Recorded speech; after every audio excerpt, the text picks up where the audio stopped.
El Evangelio nos llegó en poder. Pues nuestro Evangelio no llegó a vosotros en palabras solamente de la ira venidera. 1 Tesalonicenses 1, 5-10. A un trabajador le gusta ver los frutos de su trabajo. Es muy desalentador que le dedique mucho esfuerzo y no pueda ver los resultados. Los trabajadores de Dios en la fe continuarían esforzándose aunque no vieran resultados, pero es más consolador, mucho más fácil continuar en el servicio cuando ven que Dios los está bendiciendo. Ahora bien, no es malo que un ministro cristiano hable de las conversiones que ha conseguido bajo su ministerio. Pablo dijo que él hubiera hablado de ellas, pero como otros lo hacían tan continuamente, no era necesario mencionarlas. Sin embargo, bajo ninguna circunstancia Pablo habría actuado mal, y por consiguiente concluimos que es muy aceptable a veces que veamos lo que se ha hecho y que hablemos de ello, y especialmente porque si cualquier ministro hace algo bueno, es porque Dios lo ha hecho, y toda la gloria se le debe a Él, y a Él solamente. No hablar de lo que Dios ha hecho sería una ingratitud. Podría tener alguna semejanza con la humildad, pero, en realidad, sería deslealtad al Altísimo. Por eso mismo Pablo no dudó en hablar de sus conversos en Tesalónica, y de su buen carácter, y del buen fruto que habían dado, y de la forma en que habían difundido el Evangelio en otras comarcas. Él no se jactaba, le daba la gloria a Dios, pero él comentaba lo que se había hecho. Nosotros pensamos que podemos hacer lo mismo en la medida que Dios bendiga nuestro trabajo. Cualquiera de nosotros puede hablar de ello para alabanza y gloria de Dios y para el estímulo de nuestros compañeros trabajadores. El apóstol en este pasaje nos dice lo que ha hecho Dios en Tesalónica. Procederemos de inmediato a desarrollarlo, pues nuestro texto es largo.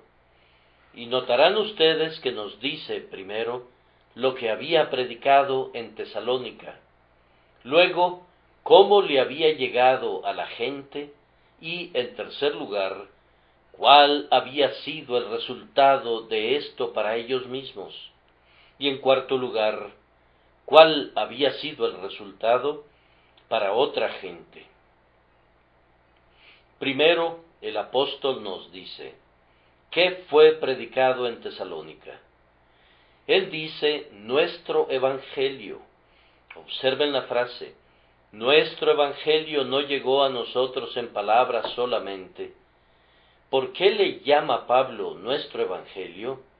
Él no lo inventó, él no lo pensó, ni lo hacía nuevo cada domingo, no. Era el evangelio de Cristo mucho antes de que fuera el evangelio de Pablo. Sin embargo, le llama nuestro evangelio para diferenciarlo, porque había otros evangelios.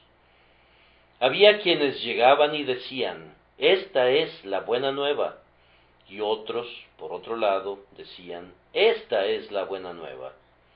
Pero Pablo dice que hay otro evangelio y agrega, no que haya otro, sino que hay algunos que os perturban. Él, por consiguiente, afirmó sus pies y dijo, traigan los evangelios que quieran cada uno de ustedes, pero yo tengo un evangelio que predico diferente al de ustedes, y ese evangelio es el que he predicado a los tesalonicenses, el cual no les ha llegado en palabras solamente. En estos tiempos, amados míos, debe hacerse una diferenciación entre el evangelio de los hombres y el evangelio de Dios. Hoy día el evangelio del hombre es bastante popular. Alguien se pone a pensar hasta que le duele la cabeza, produce disparates, viene y los ofrece como algo nuevo. Los hombres van hasta el fondo de un tema y lo baten hasta que remueven el lodo de ese fondo, y luego no pueden ver su propio camino, y nadie más puede verlo, y luego salen con algo maravilloso, y usando palabras difíciles de pronunciar y más difíciles de entender, ganan el prestigio barato de ser grandes eruditos y profundos teólogos. Bien, dejemos que sigan su camino. Ese es su evangelio.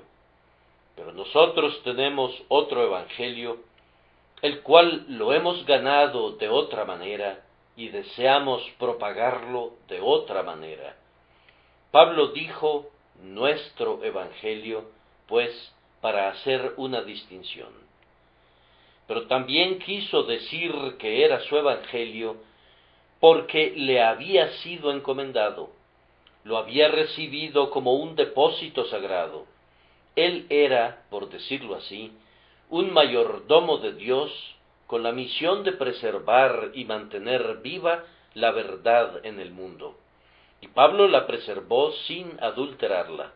Así, cuando terminó su vida, pudo decir: he peleado la buena batalla, he guardado la fe. Si alguien adulteró el Evangelio, no fue Pablo, él lo entregó tal como Cristo se lo dio. Oh, que cada uno de nosotros que es llamado a predicar el Evangelio, y por supuesto, cada miembro de la Iglesia, sienta que la verdad nos es encomendada para conservarla en el mundo.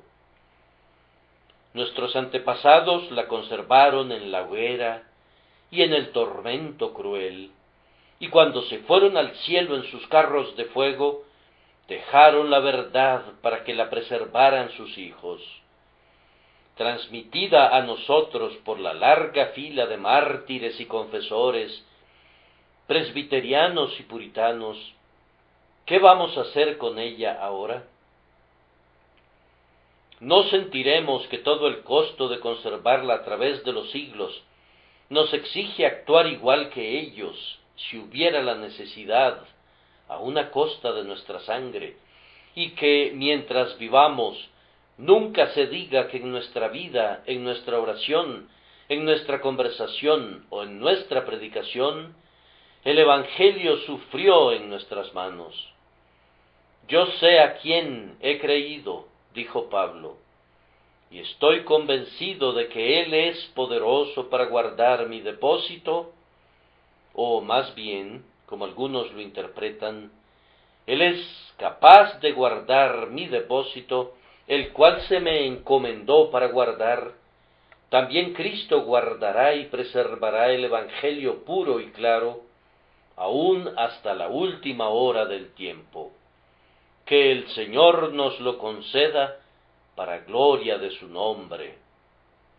Pero además pienso que el apóstol utilizó el término nuestro evangelio no sólo para diferenciarlo y porque sintió que le fue encomendado, sino porque él mismo lo había gozado y lo había experimentado. ¿Qué derecho tiene alguien de predicar lo que no se ha disfrutado ni hecho suyo? He oído de cierto médico que usualmente probaba sus propias medicinas en él mismo. Seguro que debiera ser siempre la práctica de aquellos que sirven al médico celestial. ¿Cómo vendremos y predicaremos el bálsamo de Galaad, el cual cura todas las heridas, si las nuestras no han sido curadas? ¿En qué lastimoso caso se encuentra el desdichado que habla de regeneración, pero no ha nacido otra vez? Que predica la fe, pero nunca ha creído, que habla de perdón, pero nunca ha sido lavado en la preciosa sangre, habla de la justicia de Cristo, pero tiembla en la desnudez de su propia corrupción. Ah, hombre infeliz, ser heraldo de buenas nuevas, mientras él mismo no participa en ellas. A Ezequiel, antes que tuviera que ir y hablar del mensaje de Dios, se le dio un mensaje, ¿y qué decía? Hijo de hombre, come este rollo. Tuvo que tomar el mensaje escrito en el rollo y comerlo, y cuando estaba en su propio cuerpo, entonces pudo hablar del mensaje con gran poder.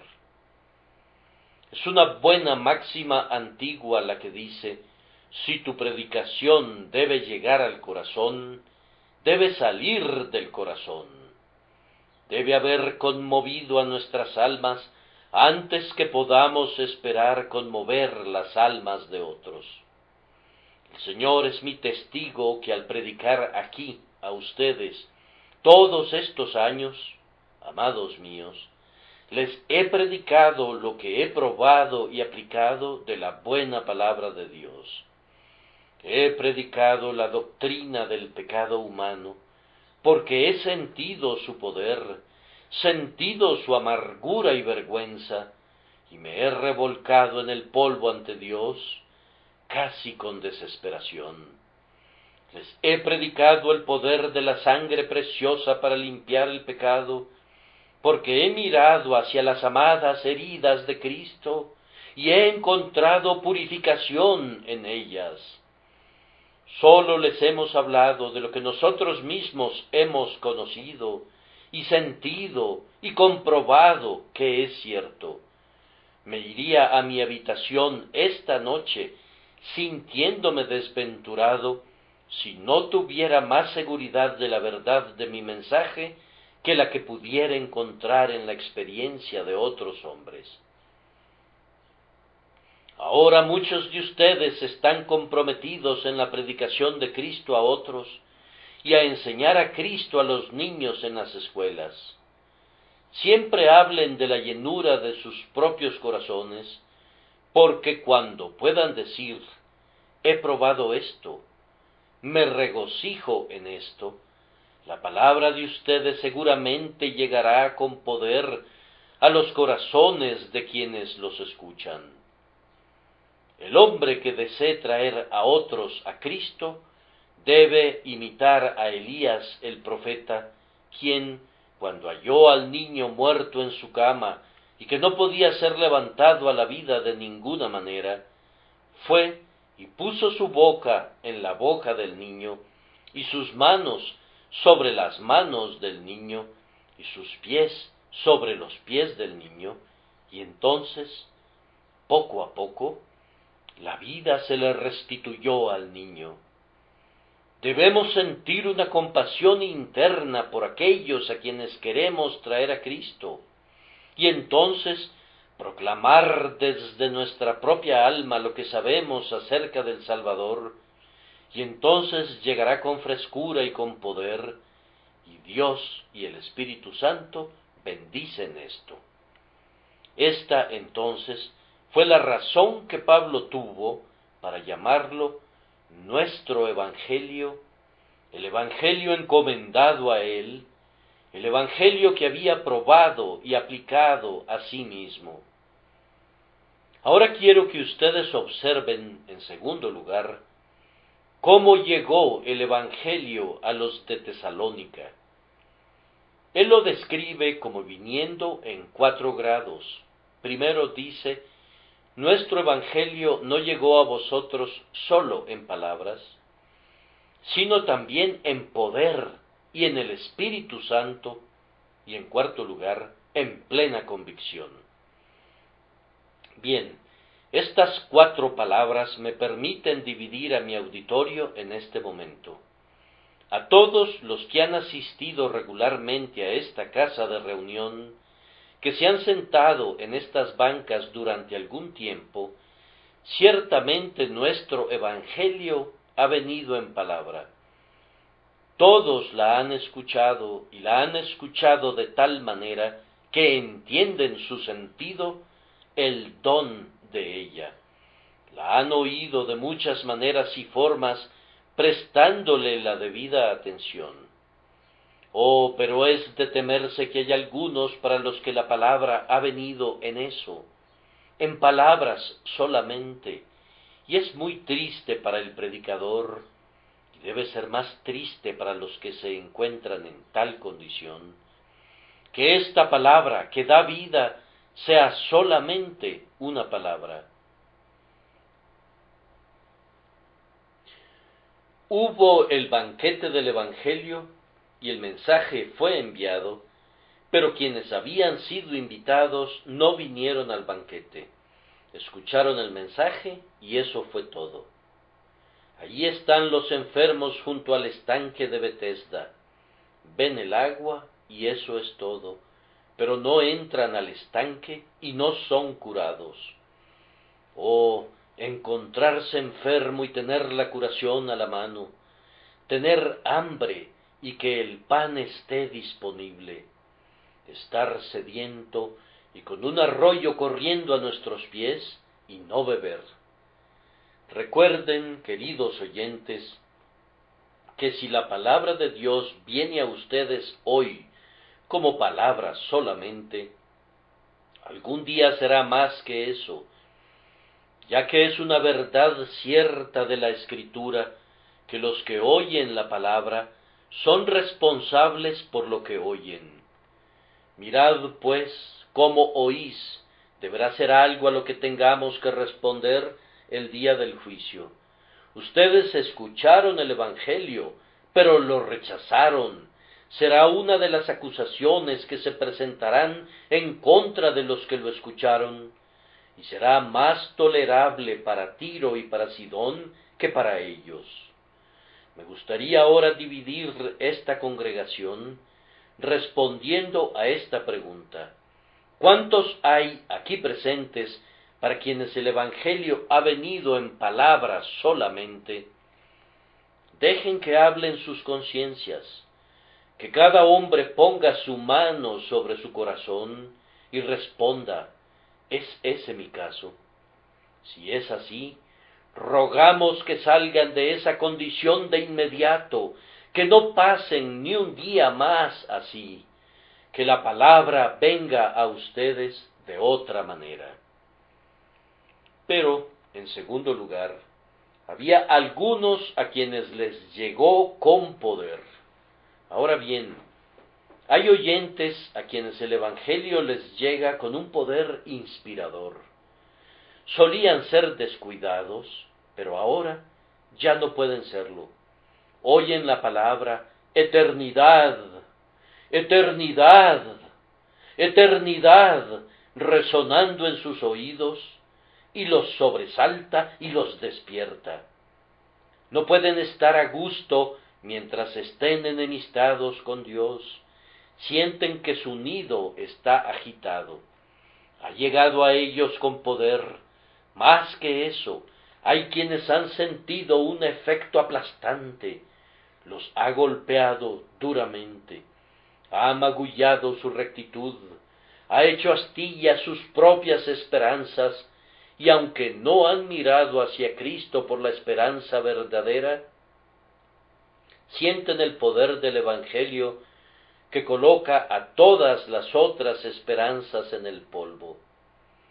Ah, yo sé que algunos de ustedes han sentido el poder del Evangelio, porque si han ido a sus casas y han orado, tal vez docenas de veces después de escuchar el sermón, se han ido a sus recámaras y han comenzado a orar, pero a la mañana siguiente lo han olvidado. El bien de ustedes ha sido como el rocío de la mañana y se ha evaporado cuando el calor de las preocupaciones del día le ha llegado. Ay, en muchos surcos hemos sembrado en vano. Hemos lanzado la semilla en terreno pedregoso. La hemos lanzado al lado del camino y nuestros esfuerzos han sido vanos. Sin embargo, debemos continuar todavía predicando el Evangelio, porque a algunas personas les llegará aún con mayor poder. Además, yo pediría otra división de la congregación. Sé que hay algunos que estarán bajo esta división. no son salvos, pero no pueden burlarse del Evangelio, no pueden pasar ante él con indiferencia. Es como una espada aguda de dos filos, perfora, corta y hiere. Yo le ruego a Dios que los mate espiritualmente, para que puedan recibir nueva vida. Ahora, el tercer grado de la llegada de la palabra a Tesalónica fue que vino en el Espíritu Santo. Aquí está el camino bendito, porque si viene en otro poder que no sea este, vendrá en vano. Pero si viene en el Espíritu Santo, entonces se logra su objetivo, porque el Espíritu Santo aligera a los hombres por una misteriosa operación que no podemos describir, pero que muchos hemos sentido, la cual llega a los hombres creando en ellos una nueva vida, y como ellos estaban muertos en el pecado, entonces comienzan a vivir como no lo habían hecho antes. Ese mismo Espíritu los ilumina, mostrándoles mil verdades que nunca antes habían visto. Descubren que han entrado en un nuevo mundo, han pasado de la oscuridad a la luz maravillosa. Entonces el Espíritu de Dios comienza a purificarlos, los limpia de este y ese pecado, y los libra de impurezas, los renueva, está en ellos como un espíritu para quemar y consumir al pecado, un espíritu que los limpia, limpiándolos de sus maldades. Luego viene con un espíritu de consolación y les da alegría y paz, los eleva sobre sus preocupaciones, sus tentaciones, sus dudas, y los llena con un anticipo de bendición eterna. Bendito es ese hombre para quien nuestro Evangelio llega con el Espíritu Santo. Amados, no nos admira si las personas se burlan del Evangelio en sí mismo, o si otros lo oyen y no son conmovidos por él, porque el Evangelio en sí mismo es como una espada sin el brazo de un guerrero que la sostenga. Pero cuando el Espíritu de Dios viene, el hombre ya no duda más. Es cuando coloca la verdad en el corazón, de manera que alma y espíritu, articulación y médula se sumergen en ella, que los hombres son convencidos, convertidos, salvos, y la verdad es para ellos ciertamente una cosa viva. Rueguen, amados miembros de esta iglesia, rueguen porque la palabra de Dios, nuestro Evangelio, pueda venir en el Espíritu Santo. Pero hubo una cuarta clase para quienes la palabra llegó en un grado más elevado, porque se agrega y en plena convicción. A todos los cristianos llega en el Espíritu Santo, pero para algunos llega con un grado aún mayor de poder espiritual. Ellos creen en el Evangelio, pero no lo creen tímidamente, lo aceptan como una realidad firme, sólida, indisputable, se aferran a él como con una mano de hierro, y su propio interés en él no permanece en duda. No, ellos saben en quién creen, están persuadidos de que él es capaz de guardar lo que se le ha encomendado. Ellos creen en Cristo con la fe de Abraham, que no titubeó ante la promesa por falta de fe. Las nubes y la oscuridad se han ido del cielo de ellos, y ven el éter azul claro de la presencia de Dios por encima de ellos. Se regocijan en el Señor siempre, y otra vez se vuelven a regocijar. Hay algunos así en esta congregación. Bendigo a Dios por cada uno de ellos.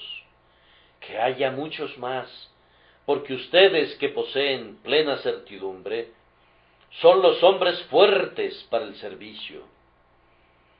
Teniendo la alegría del Señor en sus propias almas, ésta se convierte en su fuerza cuando salen a luchar las batallas del Maestro, porque ustedes sienten el amor del Maestro.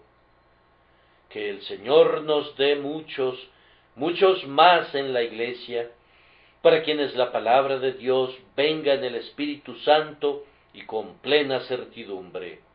Así fue como llegó la palabra de Dios a ellos.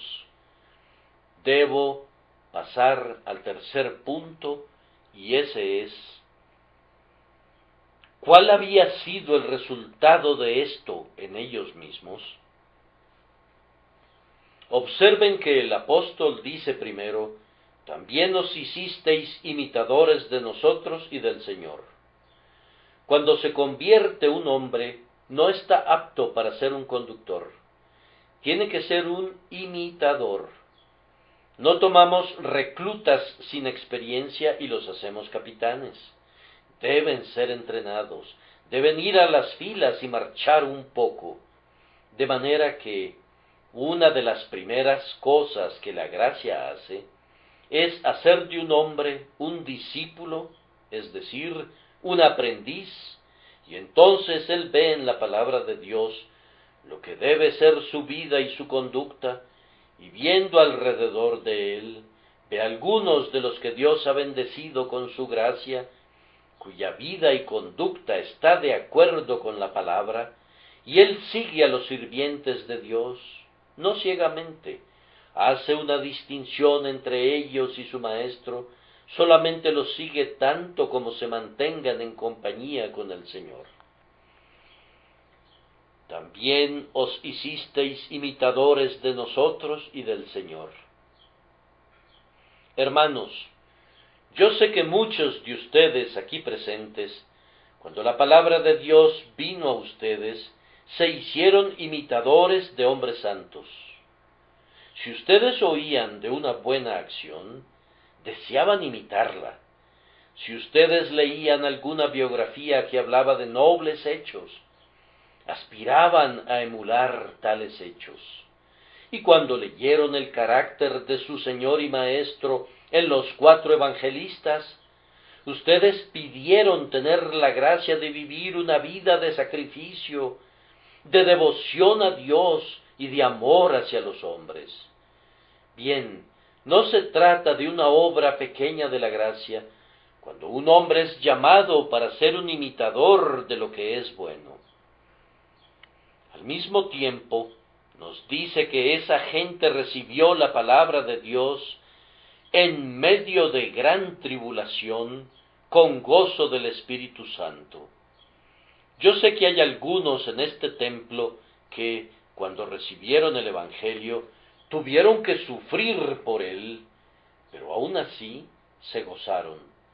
Desde el día que se revistieron de Cristo públicamente, fueron insultados, se volvieron sujetos de humillación. Hermanos, algunos se han alejado de nosotros porque no pudieron aguantar las constantes burlas, pero otros se han quedado por la gracia de Dios y se han hecho capaces de soportar cualquier estigma o cualquier desdén. Y cierto, ¿no es acaso algo sin importancia soportar las bromas y mofas de la gente si el corazón está dirigido hacia Dios? ¿Qué nos importa? ¿Qué podría importarnos, aunque todos los hombres nos señalaran con el dedo y nos silbaran por ello? Sé verdadero con Dios, creyente, y con tu conciencia también, y bien puedes recibir la palabra con el gozo del Espíritu Santo y en medio de gran tribulación. Esta es una prueba del ministerio de un ministro cristiano, que pueda señalar a quienes se han convertido en imitadores de lo que es bueno, y han continuado, aun cuando hayan tenido que sufrir por eso.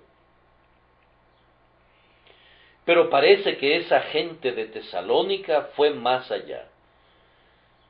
Crecieron de ser imitadores en algún sentido y entonces se volvieron líderes, de tal manera que habéis sido ejemplo para todos los creyentes de Macedonia y de Acaya. Ahora bien, es una cosa muy sencilla para un cristiano ser ejemplo para un pecador.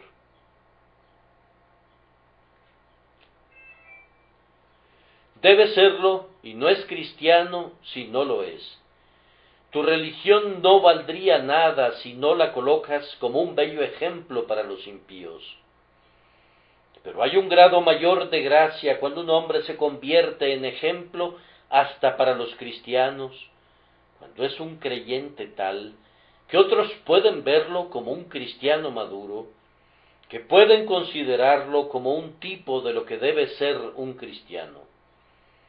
Pablo dice que algunos de esos idólatras degradados a los que les había predicado el Evangelio, primero lo siguieron a él y al Señor, después crecieron en gracia, de manera que se pusieron al frente y llegaron a ser ejemplo para los creyentes.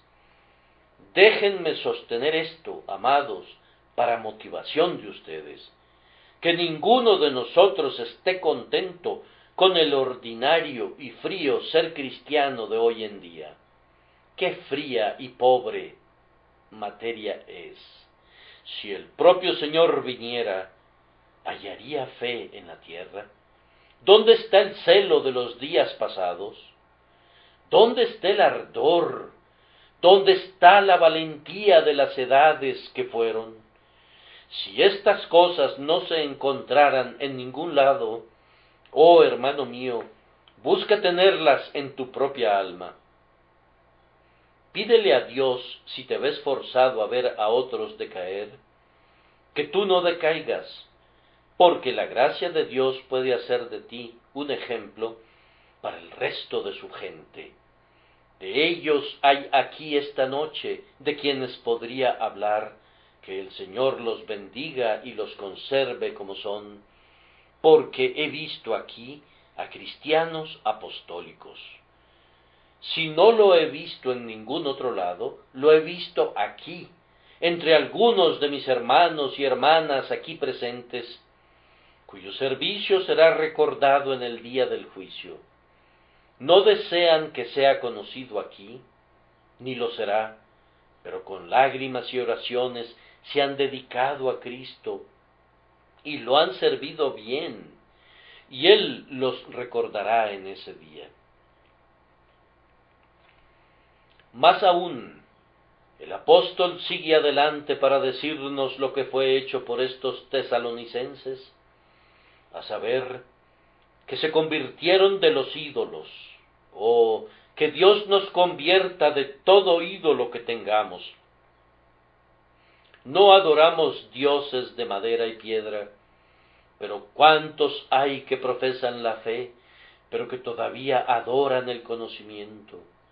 Que lo busquen, pero que no lo adoren. Hay quienes adoran la fama, otros que adoran el placer. Esta ciudad está llena de idólatras por todos lados. Cuando la gracia de Dios viene, hace que los hombres adoren al Dios desconocido y dejen sus ídolos para los que así lo prefieran. Convirtiéndose de los ídolos, los tesalonicenses sirvieron al Dios viviente. No sólo reconocieron que era el Dios viviente, sino que comenzaron a servirlo, pusieron su fuerza a favor de su causa.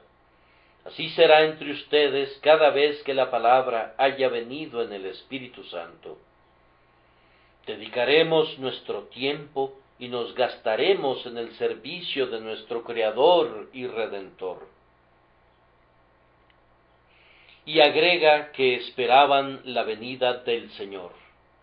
Oh, esta es una gran señal de gracia, cuando el cristiano espera que venga su Señor y vive como quien lo espera en cualquier momento. Si ustedes y yo supiéramos esta noche que el Señor va a venir antes que este servicio termine, ¿en qué estado de nuestro corazón nos sentaríamos en estas bancas? En ese estado debemos estar. Si yo supiera que vería a mi Señor antes que se levantara otra vez el sol, ¿cómo predicaría? Debo predicar justo en la forma como si fuera a venir de inmediato y no hubiera duda en ello. Estaríamos muy poco apegados a las cosas de este mundo si supiéramos que Cristo estaba por llegar rápidamente. Así de poco debemos apegarnos a ellas.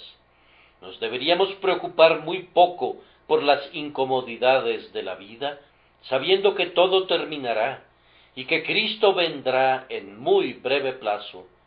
Así de poco deberíamos preocuparnos de las incomodidades de la vida. Bendito es el hombre cuya alma está siempre esperando la venida del Señor.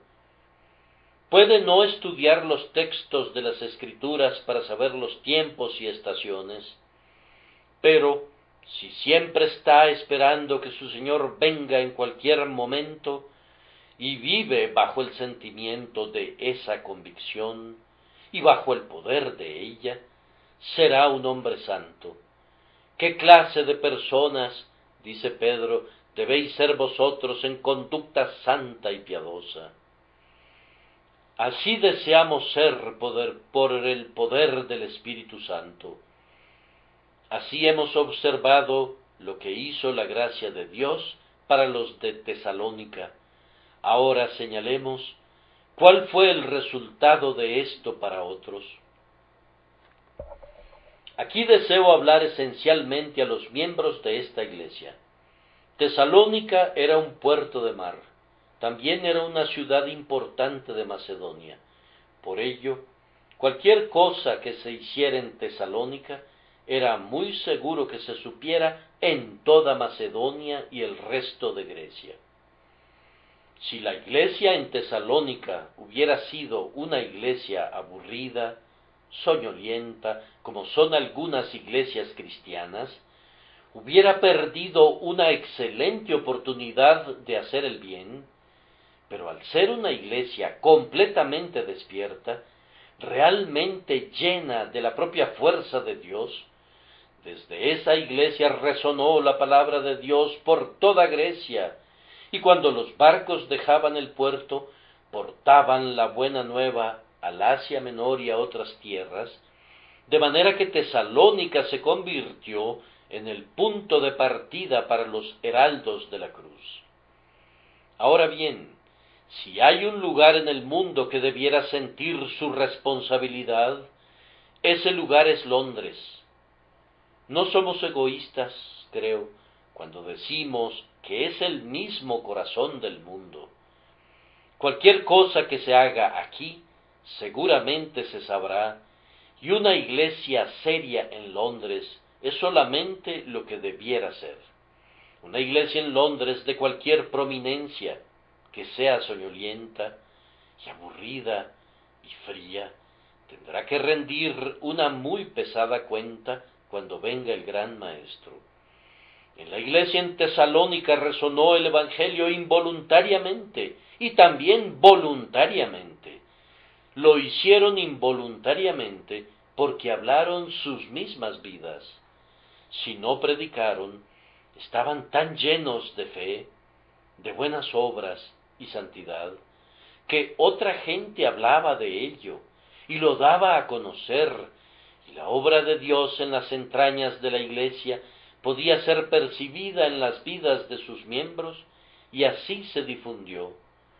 Oh, cuán feliz sería cualquier pastor cuyo pueblo fuera tan piadoso, tan unido, tan generoso, tan perseverante, tan devoto, tan lleno de fe y del Espíritu Santo, que por todos lados se hablara de ellos, y por ellos, por su conducta, la palabra de Dios resonara en otras partes. Asegúrense de eso, hermanos míos, asegúrense de eso. Dios nos ha colocado donde somos observados por muchos. Denles algo para observar que sea valioso. Con los ojos de una multitud de testigos sobre nosotros, corramos con paciencia la carrera que nos es asignada. Pero también la iglesia en Tesalónica envió la palabra voluntariamente. No tengo duda de que si tenían hombres que podían predicar el Evangelio, les pedían que fueran y lo predicaran. Si algunos salían de viaje, ya fueran capitanes o mercaderes que iban de lugar en lugar, o personas de influencia, o lo que fueran, les decían: a cualquier lado que vayan, perseveren en propagarlo, prediquen el Evangelio, divulguen a Jesucristo, sean misioneros todos ustedes. Ahora pues, en esto puedo regocijarme y lo haré, pues así ha sido entre nosotros. En este momento presente, supongo que no menos de 300 de nuestros hijos que hemos tenido en las rodillas están predicando el Evangelio mientras yo predico aquí. Quiero decir, ministros de Cristo predicando el Evangelio. Además de eso, por todas esas calles están predicando nuestros evangelistas en las esquinas. Debiera haber aún más de ellos. Algunos de ustedes que vienen a oírme los domingos en la noche no debieran venir. Si tienen la gracia de Dios en su corazón, vengan y obtengan suficiente carne espiritual para que se alimenten. Pero recuerden que Londres está desfalleciendo por falta del Evangelio. ¿Cómo se atreven ustedes, entonces, a estar sentados quietos para gozar del Evangelio mientras los hombres perecen? Hay casas que son accesibles, hay salas pequeñas y grandes, hay esquinas, hay todo tipo de lugares en donde se puede predicar a Jesús. Oh, esforcémonos con toda nuestra fuerza para hacer que sea conocido a lo largo y a lo ancho de esta gran ciudad. En este momento tenemos predicando a nuestros hijos, los hijos de esta iglesia, en Australia, en América. Hay abundancia de ellos allí predicando el Evangelio de Cristo. En las islas del Pacífico, a través de toda la extensión de nuestros dominios. Demos gracias a Dios que hay tantos, pero debía haber muchos más.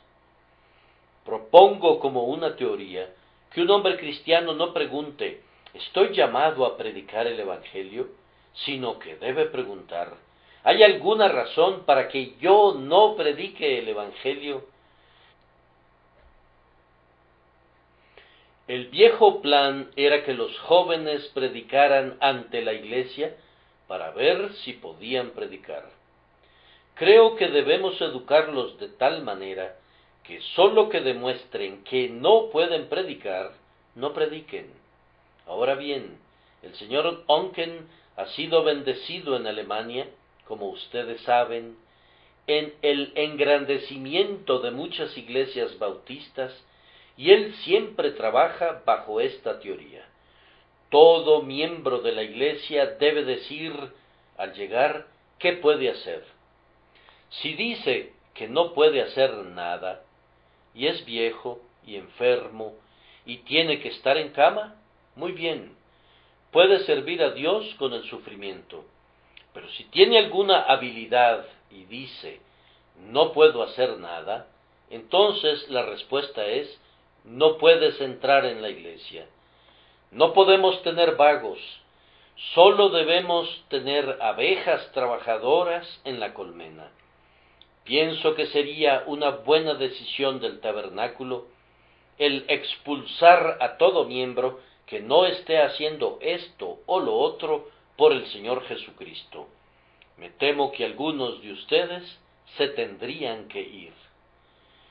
Bien, no promoveremos esa resolución, pero promoveremos otra, a saber, que todo miembro que haya sido zángano hasta este momento orará para ser abeja, que todo el que no haya hecho nada le pida al Señor que le ayude a empezar, que aquellos que han hecho la mitad de lo que pueden quieran hacer la otra mitad, y que aquellos que están haciendo todo lo que pueden quieran siempre hacer un poco más, porque siempre el hacer algo más de lo que uno puede, a la larga, es el mejor tipo de obra, porque entonces tienes que descansar en la fuerza de Dios cuando estás en el límite de la tuya, y ahí está el punto donde los resultados se obtienen.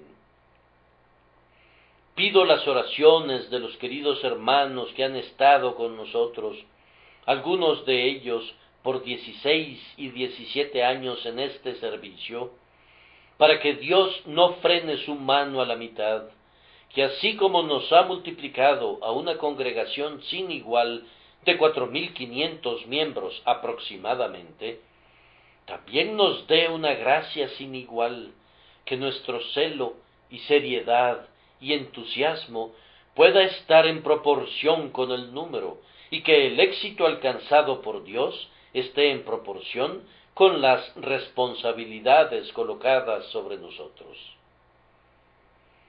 Hago sonar la trompeta de nuevo esta noche. Como dijo Dios, háblenles a los hijos de Israel que vayan adelante. Así quiero hablarles. Adelante, en el nombre de Dios, adelante.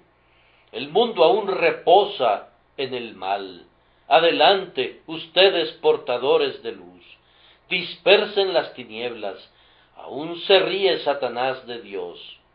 Adelante con el arma invencible de la cruz y hagan lo que luche. Hagan sonar sus trompetas alrededor de los muros de Jericó. Que siga el asedio. Dejen que suene la trompeta y caerá al suelo el muro aplastado por el poder del Dios eterno. Adelante. Oigo a los ángeles decirlo, adelante. Me parece oír a innumerables espíritus diciéndolo, haciéndonos señas como el hombre de Macedonia, que llamó a Pablo al otro lado del mar. Adelante. Las mismas potencias del infierno detrás de nosotros bien pueden empujarnos. Adelante. El amor de Cristo dentro de nosotros nos impulsará, y que cada hombre y mujer aquí reunidos, que hayan sido redimidos por la sangre, resuelvan esta noche con la fuerza de Jehová hacer por Dios y por su verdad algo más de lo que hasta ahora hayamos pensado, para alabanza de la gloria de su gracia. Que Dios los bendiga por causa de Jesús. Amén.